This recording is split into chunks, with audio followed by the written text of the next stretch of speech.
जो दिल को भा रही है वो तेरी शायरी है या कोई शायराना है फितूर बन के तितली दिल उड़ा उड़ा. Hello everyone, welcome back to my channel. So it's been a long time. ഞാൻ പാലുകാച്ചിൻ്റെ വ്ളോഗ് ഒന്നും ഞാൻ അപ്ലോഡ് ചെയ്തിട്ടില്ല. ബിക്കോസ് ഞാൻ ആ പാലുകാച്ചിൻ്റെ വ്ളോഗ് ലൈക്ക് എഡിറ്റ് ചെയ്യാൻ വേണ്ടി നിന്നപ്പോഴാണ് മനസ്സിലായത് ഞാൻ ഒന്നും അതിനകത്ത് ഷൂട്ട് ചെയ്തിട്ടില്ല. ആക്ച്വലി അന്ന് നമ്മൾ വീഡിയോഗ്രാഫറും ഫോട്ടോഗ്രാഫറൊക്കെ ഉണ്ടായിരുന്നു. അപ്പോൾ അതുകൊണ്ട് അവരെടുക്കുമല്ലോ എന്നുള്ള രീതിയിൽ ഞാൻ എടുത്തില്ല ഒന്നും. അപ്പോൾ അവർ റീൽസ് ആൻഡ് ഫോട്ടോസ് വീടിൻ്റെതാണല്ലോ എടുക്കുക. So I am really sorry for that. But anyway, ഇപ്പം അത് കഴിഞ്ഞിട്ട് ഓൾമോസ്റ്റ് 1 മന്തായി. April 16 പാലുകാച്ചി. ഇപ്പോൾ May 16 ഓൾമോസ്റ്റ് ആവാറായി. സോ ഇനി ഒരു 1 വീക്കും കൂടെ ഉള്ളൂ. അപ്പോൾ ഇപ്പോഴാണ് ഞാൻ വ്ളോഗ് ഇടുന്നത്. ഇതിപ്പോൾ ഒരു ഡേയ്സ് ഇൻ മൈ ലൈഫാണ്. എൻ്റെ കുറേ ദിവസം, ഒരു 5-6 ദിവസത്തെ എനിക്ക് നടന്ന കാര്യങ്ങളാണ് ഈ ഒരു വീഡിയോയിൽ ഫുൾ ഉള്ളത്. ഇത് ഏതൊക്കെ ഡേറ്റാണ്, എന്നൊക്കെ എടുത്തതാണ് ഒന്നും എനിക്ക് ഓർമ്മയില്ല. ബിക്കോസ് ഒരു മാസമായല്ലോ ഇതെല്ലാം എടുത്തിട്ട്. ഇത് പാലുകാച്ചി കഴിഞ്ഞ ഒരു ഫസ്റ്റ് കുറച്ച് ടൈമുകളിലൊക്കെ എടുത്തൊരു വീഡിയോസാണ്. സോ നമുക്കിപ്പോൾ വീഡിയോ സ്റ്റാർട്ട് ചെയ്തു ഓൾറെഡി. അപ്പം നമുക്ക് കാണാം. അപ്പം ഇതാണ് അവിടുത്തെ ഫ്രണ്ട്. നമ്മളെ വീടിൻ്റെ അപ്പാർട്ട്മെൻറ്റ് ഫ്രണ്ടിലത്തെ റോഡ് അവർ ചെയ്തിട്ടില്ല. സ്റ്റിൽ ഇതുവരെയും ചെയ്തിട്ടില്ല. അതും കൂടി ചെയ്തിരുന്നെങ്കിൽ ഒരു അടിപൊളിയായതിന്. അപ്പം ഞാൻ അതാണ് ഷൂട്ട് ചെയ്തത്. അത് കഴിഞ്ഞ് ഇപ്പം മിക്ക ദിവസവും ഞാൻ രാവിലെ അല്ല ഉച്ചയ്ക്ക് ഉറക്കം അടിക്കുന്നത് കൊറിയർ, മാഡം കൊറിയർ ഉണ്ട് അങ്ങനെ പറഞ്ഞ് വിളിക്കുമ്പോഴാണ് എൻ്റെ അലാറമാണ് ഇപ്പോൾ കൊറിയർ. കാരണം നമ്മൾ പുതിയ വീട്ടിലോട്ട് ഷിഫ്റ്റ് ആയപ്പം നമുക്ക് കുറേ ഓർഗനൈസേഴ്സ് ആയാലും അങ്ങനെ സ്റ്റോറേജ് ബോക്സസ് അങ്ങനെ കുറേ സാധനങ്ങൾ വാങ്ങിക്കേണ്ടി വരുമല്ലോ. പിന്നെ നമ്മൾ ഈ അടുത്തൊരു ട്രിപ്പും പോകുന്നുണ്ട്. അപ്പോൾ അതിന് വേണ്ടിയിട്ടും കുറേ സാധനങ്ങൾ വാങ്ങിക്കാനുണ്ടായിരുന്നു. കുറേ ഫ്ലിപ്കാർട്ട്, ആമസോൺ, മീഷോ, മിന്ത്ര, എല്ലാത്തൊന്നും എനിക്ക് പാഴ്സലുണ്ടായിരുന്നു. സോ അപ്പോൾ ഇതൊക്കെ ഞാനിങ്ങനെ ഇരുന്ന് രാവിലെ തന്നെ എനിക്ക് വിളിച്ച് ഇങ്ങനെ അൺബോക്സ് ലൈക്ക് അവർ കൊറിയർ കൊണ്ട് തരും, ഞാനത് വരുന്നു അൺബോക്സ് ചെയ്യുന്നു. സോ അപ്പോൾ ഇത് അങ്ങനെ എടുത്തതാണ്. ഇത് നമ്മൾ ഈ പൗഡേഴ്സ് ഇല്ലേ കിച്ചണിൽ, അതിട്ട് വയ്ക്കുന്ന സ്റ്റോറേജാണ് മേടിച്ചത്. പിന്നെ ഉണ്ടായിരുന്ന ഈ 2 കമ്മലാണ് വന്നിട്ടുണ്ടായിരുന്നത്. ഇത് എൻ്റെ 2 ഔട്ട്ഫിറ്റും ഞാൻ പോകുന്ന ഫംഗ്ഷൻ അല്ലെങ്കിൽ ആ ട്രിപ്പ് എന്ന് പറയാൻ പറ്റില്ല, നമ്മൾ എല്ലാ വർഷവും പോകാറുള്ളതാണ്. സോ അമ്പലമാണ്. അപ്പം അമ്പലത്തിൽ പോകുമ്പോൾ എൻ്റെ 2 ഔട്ട്ഫിറ്റിൻ്റെ കൂടെ മാച്ച് ആവുമല്ലോ എന്ന് വെച്ച് വാങ്ങിച്ചതാണ്. 3 കമ്മൽ ഞാൻ വാങ്ങിച്ചു, ആ 2 ഞാൻ ഇടും. അത് കഴിഞ്ഞ് ഇതാണ് നമ്മുടെ ഹൗസ് വാമിങ് ഇട്ടിട്ടുണ്ടായിരുന്ന ഡ്രസ്സ്. ആ ഡ്രസ്സാണ് നല്ല ചെളി പിടിച്ചു. അപ്പോൾ ഞാൻ ഡ്രൈ ക്ലീനിങ് കൊണ്ടു കൊടുത്തപ്പോൾ നിറച്ച് സ്റ്റോൺസ് ഉള്ളതുകൊണ്ട് അവർ പറഞ്ഞു സ്റ്റോൺസ് പോകുമെന്ന് പറഞ്ഞു ഡ്രൈ ക്ലീൻ ചെയ്ത് കഴിയുമ്പോൾ, ബ്ലീച്ച് ചെയ്ത് കഴിയുമ്പോൾ. സോ അപ്പോൾ ഞാൻ തന്നെ വീട്ടിൽ കഴുകിയിട്ടു. അപ്പോൾ ഒരു കുഴപ്പമില്ല, നല്ല വൃത്തിയായിട്ട് ക്ലീൻ ആയിരുന്നു. ഡ്രൈ ക്ലീനിങ് ഒന്നും കൊടുക്കേണ്ടി വന്നില്ല. അത് കഴിഞ്ഞപ്പോൾ ഞാൻ റെസിപ്പി ഉണ്ടെന്നാണ് ഈ ചീസി സമൂസ. അപ്പോൾ അത് ഉണ്ടാക്കാമെന്ന് വിചാരിച്ചു. ഞാൻ നോർമലി അങ്ങനെ കുക്ക് ചെയ്യുന്ന ഒരാളല്ല. പക്ഷെ ഇവിടെ വന്നപ്പോൾ അമ്മ രാവിലെ ഓഫീസിൽ പോകും, രാവിലെ മുതൽ വൈകിട്ട് വരെ എനിക്കാണ് കിച്ചൺ. സോ അപ്പോൾ ഞാൻ പല പരീക്ഷണങ്ങളാണ്. പിന്നെ ഇപ്പോൾ നേരത്തെ കണ്ട കമ്മൽ ദേവസേനയുടെ കമ്മൽ പോലെ തോന്നിയില്ല. ഐ നോ ദാറ്റ് അത് ക്ലിയർ അല്ല, ബിക്കോസ് ഞാൻ ക്ലിയർ ആക്കാത്തതാണ്. ആ ഫംഗ്ഷന് ഇടുമ്പോഴത്തേക്കും നിങ്ങൾക്ക് കാണാമല്ലോ നന്നായിട്ട്. അതിനെന്തായാലും ഞാൻ വ്ളോഗ് ചെയ്യും. അത് കഴിഞ്ഞിപ്പോൾ ഇതാണ് എൻ്റെ റൂമിൻ്റെ അന്നത്തെ അവസ്ഥ. ആൻഡ് ഓൾമോസ്റ്റ് ഇപ്പോഴും ഇതേപോലെയാണ് കിടക്കുന്നത്. കുറച്ചുകൂടെ വർക്ക് ഉണ്ട് ആക്ച്വലി എൻ്റെ റൂമിൽ. എൻ്റെ ഡോർ ഇതുവരെ പെയിൻറ്റ് ചെയ്തിട്ടില്ല, മെയിൻ ഡോർ. ആൻഡ് അങ്ങനെ കുറച്ച് പെയിൻറ്റിങ് ടച്ചപ്പ് ഉണ്ട്. പിന്നെ എൻ്റെ ഇൻറ്റീരിയറിൽ കുറച്ച് പണികളും കൂടെ ഉണ്ട്. എൻ്റെ അലമാര കുറച്ചും കൂടെ ഒന്ന് റെഡിയാക്കാനൊക്കെ ഉണ്ട്. ലൈറ്റ്സ് ഒന്നും വെച്ചിട്ടില്ല.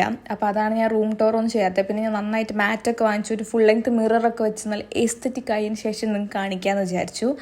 അപ്പം പിന്നെ വൈറ്റ് ആയതുകൊണ്ട് ഹൈ മെയിൻ്റെനൻസ് ആണ്. എപ്പോഴും ക്ലീൻ ചെയ്തൊന്ന് തുടച്ചുകൊണ്ടിരിക്കണം. അപ്പോൾ ഞാൻ വിചാരിക്കുന്നുണ്ട് ഈ ടേബിളിന് മുകളിൽ വൈറ്റ് ഫർ ക്ലോത്ത് ഇട്ട് കഴിഞ്ഞാൽ അപ്പം ആ ടേബിളിൽ അത്ര അഴുക്കാവില്ലല്ലോ. പിന്നെ നമുക്ക് വേണമെങ്കിൽ വല്ലപ്പോഴും ക്ലോത്ത്സ് കഴുകിയിട്ടോ അല്ലെങ്കിൽ പുതിയത് വാങ്ങിച്ചിട്ടാൽ മതിയല്ലോ. അത്ര പ്രൈസ് ഇല്ല ഞാൻ നോക്കിയപ്പോൾ. അങ്ങനെയാണ് എൻ്റെ പ്ലാൻ. അപ്പം എനിക്കിങ്ങനെ ക്ലീൻ ചെയ്യുമ്പോൾ എന്തെങ്കിലും വീഡിയോസ് കാണണം, എസ്പെഷ്യലി എന്തെങ്കിലും ക്ലീനിങ് വീഡിയോസ് ആണെങ്കിൽ അത്രയും നല്ലത്. അപ്പം ഞാൻ എന്തോ ഒരു വീഡിയോ ഇവിടെ എടുത്ത് വെച്ചിട്ടാണ് ഓരോന്ന് ഐറ്റംസ് ആയിട്ട് പോയി ക്ലീൻ ആക്കുന്നത്. എന്താണ് പിന്നെ എൻ്റെ റൂം ഞാനൊരു ഗോൾഡൻ വൈറ്റ് തീമാണെങ്കിലും ഓൾമോസ്റ്റ് ഗോൾഡൻ വൈറ്റ് ബേജ് ഉണ്ട്. പിന്നെ എൻ്റെ എ സിയിൽ മാത്രം ഒരു ബോർഡറിൽ ലാവൻഡർ ഉണ്ട്. സോ അതാണ് ബേസിക്കലി ബേജ്, വൈറ്റ് ആൻഡ് ഗോൾഡാണ് എൻ്റെ റൂമിലെ ഒരു തീം എന്ന് പറയുന്നത്. സോ എനിക്ക് ഭയങ്കര ഇഷ്ടപ്പെട്ടു. പക്ഷെ കുറച്ചും കൂടിയൊക്കെ ഇതിനൊന്ന് റെഡിയാക്കണം. അപ്പം റെഡിയാക്കിയതിന് ശേഷം വേണം റൂം ടൂറൊക്കെ ചെയ്യാൻ. I am so excited to do that. അത് ഞാൻ പറഞ്ഞല്ലോ, ഇപ്പം ഫുൾ അടുക്കള ഇതാണ്. നമ്മൾ ഭയങ്കര കുക്കിംഗ് ആണ്, ബിക്കോസ് നമുക്കാണല്ലോ കിച്ചൺ. അപ്പം ഞാൻ പോയി ചിക്കനൊക്കെ മസാലയൊക്കെ പുരട്ടി ചിക്കൻ ഫ്രൈ ഒക്കെ ഉണ്ടാക്കി. അത് കഴിഞ്ഞ് ഞാൻ ഈ വൃത്തിയിട്ട പേസ്ട്രി കഴിച്ചിട്ട് എനിക്ക് ഫുഡ് പോയ്സൺ വന്നു. അങ്ങനെ എൻ്റെ 2 ദിവസം പോയി. അത് ഞാൻ ഷൂട്ട് ചെയ്തില്ല. അല്ലെങ്കിൽ ഞാനിപ്പം ഷൂട്ട് ചെയ്തില്ല, എനിക്കൊന്നും ഒരു മൂഡില്ല.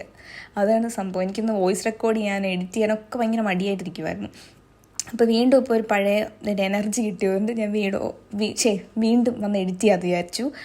അപ്പം ഇത് ഞാൻ ഇന്ന് വന്ന കൊറിയോസാണ് കേട്ടോ. അപ്പം അതിൽ ആ ഡ്രസ്സ് എനിക്ക് കുറച്ച് മീൻസ് എൻ്റെ കറക്റ്റ് ഫിറ്റാണ്. എനിക്കങ്ങനെ കൈയുടെ അവിടെ കുറച്ച് ടൈറ്റ് ഉണ്ട്, ബാക്കി അതോവൈസ് അത് കറക്റ്റ് ഫിറ്റാണ്. പക്ഷെ എനിക്ക് അങ്ങനെ ഇടുന്ന ഇഷ്ടമല്ല. കുറച്ച് ലൂസായിട്ട് ഇടുമ്പോഴാണ് അതിൻ്റെ ഭംഗിയും തോന്നുന്നത്. ഒരു പാകിസ്ഥാനി സ്യൂട്ട്സ് പോലെയൊക്കെയുള്ളൊരു ഡ്രസ്സാണ്, ഫ്ലിപ്കാർട്ടിൽ നിന്ന് വാങ്ങിച്ചതാണ്. അപ്പം ഞാൻ റിട്ടേൺ ചെയ്തിട്ട് വേറെ വലിയൊരു സൈസ് വലുത് ഓർഡർ ചെയ്തിട്ടുണ്ട്. പിന്നെ നേരത്തെ കാണിച്ച ടീ, കോഫി, ഷുഗർ ആ സംഭവം ഇട്ട് വെക്കുന്നതാണ്. പക്ഷേ അതിൽ 2 ടീയും 1 കോഫിയാണ് വന്നത്, ഷുഗർ ഉണ്ടായില്ല. പിന്നെ നമ്മൾ റിട്ടേൺ ചെയ്യാൻ നോക്കുമ്പോൾ ആ പ്രൊഡക്റ്റ് ഔട്ട് ഓഫ് സ്റ്റോക്കാണ്. സോ റീഫണ്ട് കിട്ടും. പിന്നെ അമ്മ വിചാരിച്ചു വേണ്ട കൊടുക്കണ്ട എന്ന് വിചാരിച്ചു. എൻ്റെ മറ്റേ ഫോണിൽ നോട്ടിഫിക്കേഷനാണ് കേട്ടത്. അത് കഴിഞ്ഞ് നമ്മൾ കുറേ ഷോപ്പിംഗ് ഉണ്ടായിരുന്നു. ലുലുവിൽ പോയി, അതേപോലെ എവിടെയൊക്കെയൊക്കെയോ പോയി നമ്മൾ കുറേ സാധനങ്ങൾ വാങ്ങിച്ചിട്ടുണ്ടായിരുന്നു. അപ്പോൾ നമ്മളിത് വാങ്ങിച്ചത് അമ്മ പോണ പരിപാടിക്കല്ല, അമ്പലത്തിൽ 2 ദിവസം സാരി, ഞാൻ ഒരു ദിവസം ചുരിദാറും ഒരു ദിവസം സാരിയാണ് കൊടുക്കുന്നത്. അപ്പോൾ അതിനുവേണ്ടി ബ്ലൗസൊക്കെ നമ്മൾ വാങ്ങിക്കാൻ വേണ്ടി പോയിട്ടുണ്ടായിരുന്നു. പിന്നെ ലോഞ്ച് റൈസ് എല്ലാം നമ്മൾ അമ്പലത്തിലൊക്കെ പോകുമ്പോൾ പുതിയത് ഇടണം, അങ്ങനെ ഒരു ഇതുണ്ടല്ലോ. സോ അപ്പം നമ്മൾ എല്ലാ വർഷവും പോകുന്നതാണ് ഗുരുവായൂർ ആൻഡ് മൂകാംബിക. ഇനി സസ്പെൻസ് ഒന്നും വെക്കണ്ടല്ലോ, അത്ര ഇതൊന്നും അല്ല മൂകാംബിക. അപ്പം അതിൽ പോകാൻ വേണ്ടിയിട്ട് നമ്മൾ കുറേ ഷോപ്പ് ചെയ്തു. പക്ഷെ ഞാൻ അതൊന്നും വ്ളോഗ് ചെയ്തില്ല. എസ്പെഷ്യലി എനിക്ക് ഇതിൻ്റെ ഇടയിൽ പല്ലിന് അപ്പോയിൻമെൻറ്റ്സ് ഉണ്ട്. ഇടയ്ക്ക് നിങ്ങൾ കണ്ടിട്ടുണ്ടാവും ഞാൻ ടാബ്ലറ്റ്സ് എടുക്കുന്നത്. എൻ്റെ പല്ലിന് റൂട്ട് കനാൽ ചെയ്യേണ്ടി വന്നു. അപ്പോൾ അതിന് ടാബ്ലറ്റ്സ് എടുക്കണം, അത് ഫില്ല് ചെയ്യണം, അതിൻ്റെ വേദന അങ്ങനെ ഇങ്ങനെയെന്ന് പറഞ്ഞ് 2-3 ദിവസം അങ്ങനെ പോയി. അത് കഴിഞ്ഞിട്ടൊരു അടിപൊളി കമ്മലിടാൻ നെക്സ്റ്റ് ടൈം എന്തായാലും ഞാൻ ഇനി കുറച്ച് കഴിയുമ്പോൾ എന്തായാലും അവിടെ ഒന്നും കൂടെ പോകും മിക്കവാറും. അന്ന് പോകുന്ന ദിവസം ഞാൻ നിങ്ങൾക്ക് ആ കട ഷൂട്ട് ചെയ്ത് കാണിച്ചു തരാം. അടിപൊളി കമ്മൽ, നമ്മൾ മറ്റേ ഡൽഹി സരോജിനി മാർക്കറ്റിൽ കാണുന്ന പോലത്തെ അത്രയും ഇല്ലെങ്കിലും അതിൻ്റെ ഒരു ഡ്യൂപ്പ് എന്ന് പറയാം, അത്രയും ഒരു കമ്മലുണ്ട് കേട്ടോ. നമ്മൾ ട്രിവാൻഡ്രത്ത് പഴവങ്ങാടി ടെമ്പിളിൻ്റെ ഉള്ളിലോട്ട് പോകുമ്പോഴത്തേക്കാണ് ആ ഷോപ്പുള്ള കറക്റ്റ് ലൊക്കേഷൻ എനിക്കറിയില്ല. സോ നെക്സ്റ്റ് ടൈം പോകുമ്പോൾ ഞാൻ കാണിച്ചു തരാം. അത് കഴിഞ്ഞ് ഞാൻ പോയി എൻ്റെ കമ്മലെല്ലാം ഓർഗനൈസ് ചെയ്തു. എനിക്ക് കൂടുതൽ എത്നിക് വെയർസ് ആണുള്ളത്, സിമ്പിൾ അങ്ങനത്തെ കമ്മൽസ് കുറവാണ്. അപ്പോൾ അതാണ് നിങ്ങളിപ്പോൾ കണ്ടുകൊണ്ടിരിക്കുന്നത് എൻ്റെ കമ്മൽ കളക്ഷൻ ആൻഡ് ഹൂപ്സ്. ഒരിടയ്ക്ക് എനിക്ക് ഹൂപ്സിൻ്റെ പ്രാന്തായിരുന്നു, കുറേ ഹൂപ്സ് വാങ്ങിച്ചു കൂട്ടും. അപ്പോൾ ഞാൻ ഫൈനലി എല്ലാം ഡീക്ലട്ടർ ചെയ്തു. വള, കമ്മൽ, മാല എന്ന് വെച്ചാൽ യൂസ് ചെയ്യാത്തതും കുറേ ഉണ്ട്, അപ്പോൾ ഒന്നും കാണുന്നില്ല, അങ്ങനെ ഭയങ്കര എല്ലാം മെസ്ഡപ്പായി കിടക്കണം. എനിക്കത് ഇഷ്ടമല്ല. സോ ഞാൻ പോയി എല്ലാം ഓർഗനൈസ് ചെയ്ത് വെച്ചു. അപ്പോൾ അത്രയുള്ളൂ ഇന്നത്തെ video. See on my next video. Tata bye bye, see U.